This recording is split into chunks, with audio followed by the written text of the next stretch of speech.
Ladies and gentlemen, the President of the Republic of the Philippines, His Excellency Ferdinand R. Marcos Jr.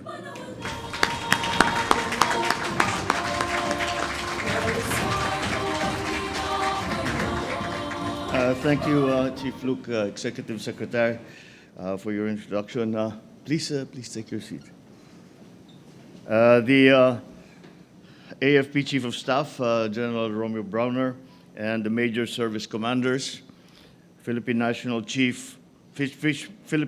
Police Chief General Nick Torre, Philippine Coast Guard Commandant Admiral Ronnie Gavan, my fellow workers in government, ladies and gentlemen, good morning. Good morning, good morning, and for today I leave for an official visit to Washington, D.C. upon the invitation of the President of the United States, Donald Trump.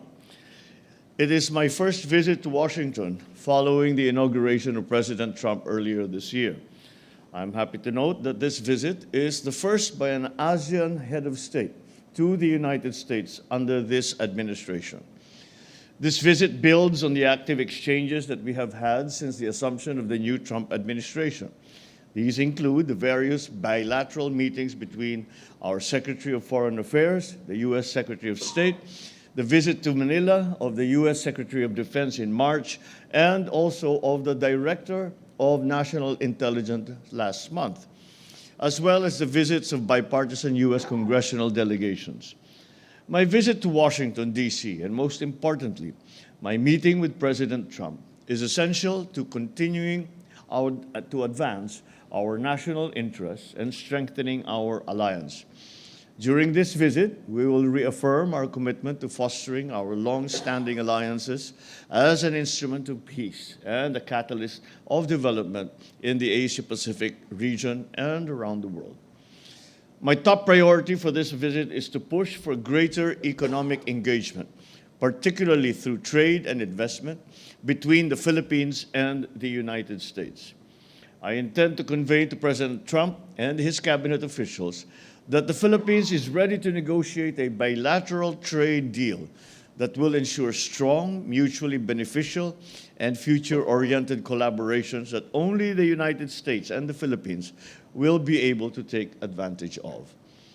As with my previous visits to different countries, I expect to meet with business leaders to explore business opportunities that will help to grow our economy even more.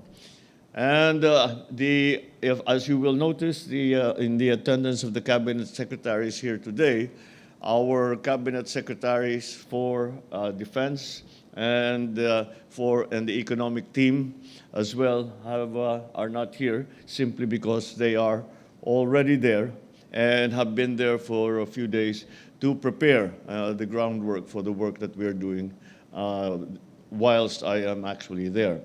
And so I expect our discussions to focus on security and defense, of course, but also on trade. And we will see how much progress we can make when it comes to the negotiations with the United States concerning the changes that we would like to institute so as to be able to alleviate the effects of a very severe tariff schedule on the Philippines. With that, thank you very much and good morning.